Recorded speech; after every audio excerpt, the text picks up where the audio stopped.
Hello students, RCI education hub के online tutorial में आपका स्वागत है। स्टूडेंट्स, लास्ट डे हम इक्वालिटी ऑफ मैट्रिसेज पढ़ रहे थे, यानी कि दो मैट्रिसेज कब इक्वल होती हैं और अगर उनमें कुछ अननोन्स गिवन है तो उनकी वैल्यू हम फाइंड कर रहे थे। तो हमने 3-4 क्वेश्चन कल डिस्कस किए थे और कुछ आपको होमवर्क भी दिया था।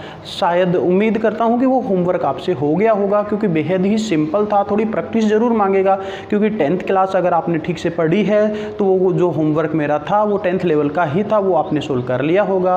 अगर आपको 10th नहीं आती है तो आपको प्रैक्टिस करनी चाहिए, 10th की बुक फिर से उठानी चाहिए और थोड़ा बहुत उस टाइप के क्वेश्चंस पे प्रैक्टिस कर लेना चाहिए, ताकि आगे आपको प्रॉब्लम ना आए। आज के लिए कहा था कि हम एग्जाम्पल डिस्कस करने वाले हैं, तो आज उसके 3.1 एक्सरसाइज के कुछ एग्जाम्पल हैं जो उसी बेस पे हैं, वो हम एक बार डिस्कस कर लेते हैं फटाफट। और एक लास्ट क्वेश्चन बचा हुआ था वो डिस्कस कर लेते हैं। तो पहले एग्जाम्पल ले लेते हैं।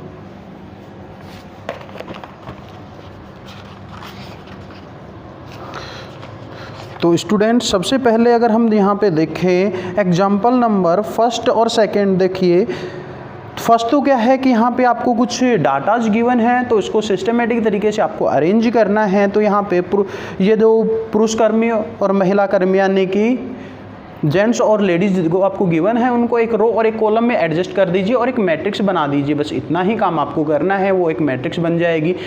मैट्रिक्स होती क्या है आपको पता है कि किसी डाटाज को एक रेक्टेंगल वेज में रिप्रेजेंट करने का काम करती है। तो ये काम आप कर दीजिएगा, आप खुद से पढ़िएगा, समझ में आ जाएगा इजीली। सेकंड क्वेश्चन मैंने करवा दिया है आपको। अगर किसी मैट्रिक्स में 8 एलिमेंट्स हैं तो उसके कितने पॉसिबल ऑर्डर्स होंगे आप खुद से निकाल सकते हो, बहुत ही सिंपल है। थर्ड क्वेश्चन, यहाँ पे मॉडुलस गिवन है, इसमें 3x2 का एक मैट्रिक्स आपको लेट करना है, फिर उसके एलिमेंट्स आपको निकाल लेने हैं। ये हम डिस्कस कर चुके हैं तो इसको बताने की ज़रूरत नहीं है, बेहद ही सिंपल क्वेश्चन है। उसके बाद में जो क्वेश्चन आता है, एक 3x3 की दो मैट्रिसेज गिवन है आपको और वो इक्वल मैट्रिसेज गिवन है, तो उनको आपको एक बार हम डिस्कस कर लेते हैं, यहाँ पे सॉल्व कर लेते हैं।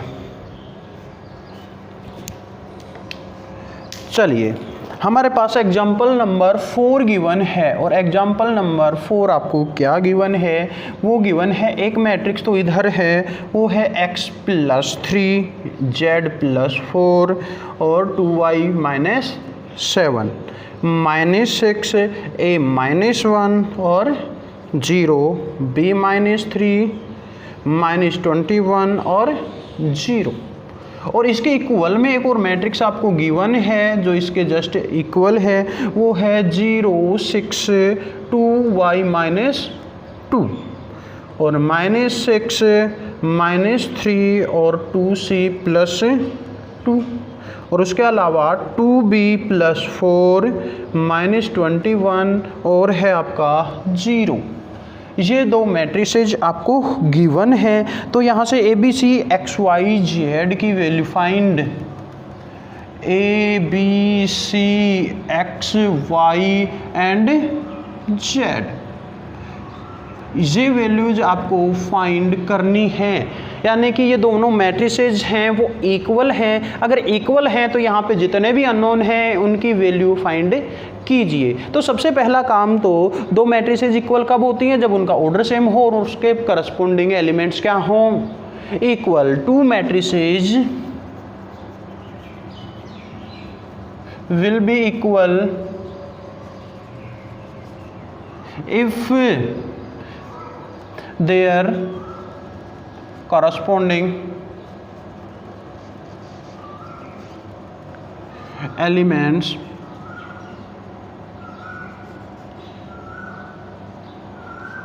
are equal।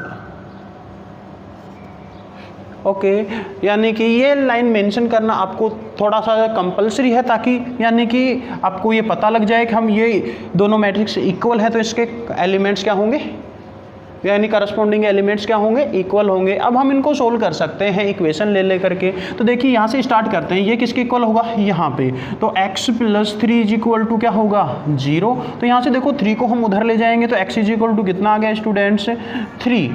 एक आंसर आपका निकल गया है। उसके बाद में इसको लेते हैं, तो यहाँ पे देखो z+4 = क्या हो जाएगा, 6 थे 4 उधर जाएगा तो क्या हो जाएगा, z = 6 - 4 = यानी कि इम्प्लाइज क्या कह सकते हैं, equal to 2, implies z is equal to 2। दूसरा आंसर आपका निकल गया है। उसी तरीके से देखिए ये जो एलिमेंट है वो इसके इक्वल होगा and 2y minus 7 is equal to 2y minus 2। अब अगर हम इसको सोल्व करेंगे तो देखिए स्टूडेंट्स क्या आएगा आपके पास, इस 2y को अगर हम इधर लेके आते हैं, दोनों ही सेम में हैं, तो यहाँ पे कुछ गड़बड़ तो नहीं है।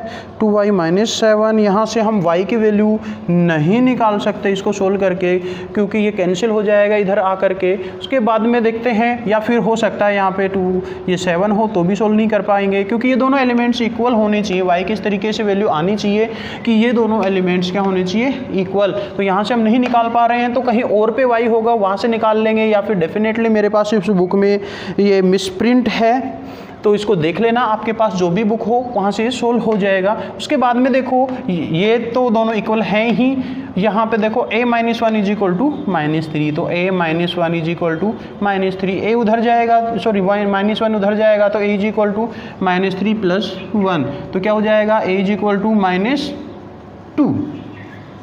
इसी तरीके से यहाँ से 0 is equal to 2c plus 2, तो यहाँ से c की वैल्यू निकाल सकते हो। b minus 3 is equal to 2b minus 4, तो यहाँ से b की वैल्यू निकल जाएगी। तो ये आपके जितने भी अननोन हैं आप सभी की वैल्यू यहाँ से निकाल सकते हो। तो आप इजीली इसको घर पे कंप्लीट कर सकते हो, क्योंकि बहुत सारे क्वेश्चन इस तरीके के हमारे डिस्कस हो गए हैं। नेक्स्ट क्वेश्चन देखते हैं। इसी तरीके का एक और क्वेश्चन है, इसको रफ कर लेते हैं। तब तक इस क्वेश्चन को पढ़िए आप। नेक्स्ट क्वेश्चन, दो मैट्रिक्स गिवन है आपको और उनमें इक्वलिटी आपको गिवन है, और मैट्रिसेस देखो एग्जांपल नंबर 5, यहाँ पे है आपका 2a plus b, 5c minus d, a minus 2b, 4c plus 3d। ये एक मैट्रिक्स है जो एक दूसरी मैट्रिक्स के इक्वल है, और वो मैट्रिक्स है 4 माइनस 3, 11 और 24। इस तरीके से आपको गिवन है। तो देखिए स्टूडेंट्स, इसमें क्या करेंगे हम, यानी कि दो matrix will be equal if there corresponding elements are equal, तो हम कह देंगे उसके बाद में कि 2a plus b is equal to 4, और यहाँ से a minus 2b is equal to -3। देखिए दो इक्वेशन है और इनमें अननोन क्या है, a और b है। तो आप एलिमिनेशन मेथड या फिर सब्स्टिट्यूशन मेथड जो आपने 10th क्लास में पढ़ा है उससे a और b की वैल्यू निकाल सकते हो। कोई सा भी मेथड आप यूज में ले सकते हो यहाँ पे। उसके बाद में देखिए क्या है आपके पास, and 5c minus d is equal to क्या हो जाएगा 11, और and 4c plus 3d is equal to 24। तो यहाँ पे अननोन क्या है, c और d है, तो इसको भी एलिमिनेशन या सब्स्टिट्यूशन मेथड से आप सोल्व कर सकते हो। तो आपके पास यहाँ से a और b की वैल्यू आ गई है, यहाँ से c और d की वैल्यू आ गई है। सॉल्यूशन आपका यहाँ पे गिवन है बुक में या फिर नोट्स में भी, यानी PDF में भी आपको मिल जाएगा। जो हैंड रिटन नोट्स में आपके पास भेजने वाला हूँ उसमें भी इसका सॉल्यूशन आपको मिल जाएगा। इसी के साथ ये एग्जाम्पल फिनिश होते हैं। अब हम देखते हैं, एक लास्ट का क्वेश्चन बच गया था last day, question number 10 3.1 exercise का, यानी कि यहाँ पे एक मैट्रिसेज है और उस जिसका ऑर्डर है कितना 3 क्रॉस 3। इस मैट्रिक्स में कितने स्पेस हैं, 9 स्पेस हैं, उनमें आप 0 और 1 एंटर करवा सकते हो। उसके अलावा और एलिमेंट यूज में नहीं ले सकते। तो यहाँ पे इस तरीके से 0 और 1 को यूज करते हुए अगर डिफरेंट मैट्रिसेस बनाई जाएं तो ये जो नंबर ऑफ मैट्रिसेस होंगी कुल वो कितनी होंगी ये काउंट करना है। वैसे इसका पूरा कंप्लीट कंसेप्ट आपके इसमें नहीं है, लेकिन फिर भी अगर आपको कुछ एंट्रीज गिवन होती हैं तो एंट्रीज देख लीजिए कि कितनी एंट्रीज हैं और साथ में स्पेस कितने हैं कि 0 और 1 को हम कहाँ पे रख सकते हैं। यहाँ पे कितनी पॉसिबिलिटी हैं, 2, यहाँ पे 2 पॉसिबिलिटी, यहाँ पे 2 पॉसिबिलिटी, यहाँ पे और यहाँ पे। इन सभी जगह पर हमारे पास 2 पॉसिबिलिटीज हैं, यानी कि यहाँ पे एक बार 0 रख सकते हैं, बाकी सभी जगह 0, एक बार यहाँ पे 1 रख सकते हैं, बाकी सभी जगह 0। उसी तरीके से यहाँ पे कुछ भी हो जाए, फिर उसी तरीके से यहाँ पे, तो हमारे इस तरीके से बहुत सारी मैट्रिसेज बनेंगे। तो मैट्रिक्स निकालने का अगर 2 एलिमेंट है तो यहाँ पे 2, और स्पेस कितने आपके पास यहाँ पे फिल करने के लिए, वो यहाँ पे पावर में हम लिख देते हैं। तो टोटल 2 की पावर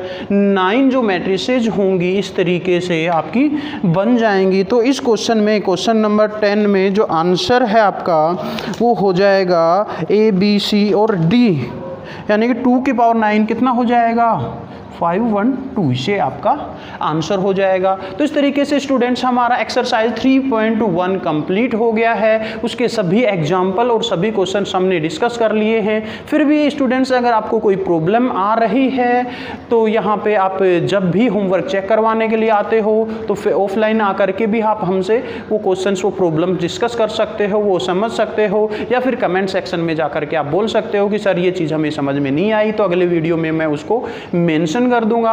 अब घर पे आप प्रैक्टिस करते रहिए, सुरक्षित रहिए। हम मिलते हैं नेक्स्ट वीडियो में और बहुत सारे इंटरेस्टिंग चीज़ें लेकर के और एक्सरसाइज 3.2 लेकर के हम आएंगे। तब तक के लिए थैंक यू।